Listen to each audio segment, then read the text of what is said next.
మీరు ప్రశ్నించడానికి దేహం ద్వారానే ప్రశ్నిస్తున్నారు, సమాధానం దేహం ద్వారా పొందగాలని ఆశిస్తున్నాడు.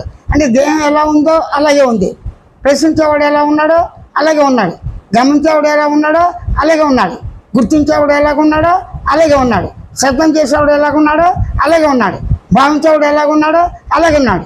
ఉనికి స్వరూపంగా అవగాహన ఎలా ఉందో ఉనికి అలాగే ఉంది సత్పదార్థంగా.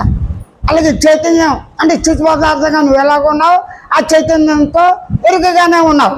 ఆంతంగా నువ్వు ఎలాగున్నావో అలాగే ఉన్నావు, మౌనంగా ఎలాగున్నావో అలాగే ఉన్నావు, పరిపూర్ణంగా ఎలాగున్నావో అలాగే ఉన్నావు. అన్నీ నువ్వు శరీరం ద్వారానే నువ్వు అనుభవించడం, స్వయంగా ప్రేరణ పొందడం, స్వయంగా వ్యక్తం చేసుకోవడం అన్నీ స్వయంగా తగ్గుతానే అవగాహన ఉన్నది అని సామాన్యుడి దగ్గర నుంచి పండితుల వరకు అన్ని జీవ ప్రాణంలో ఉంది. కానీ ప్రత్యేకించి మన మానవులు కాబట్టి మానవుల గురించి మనం మాట్లాడుకుందాం.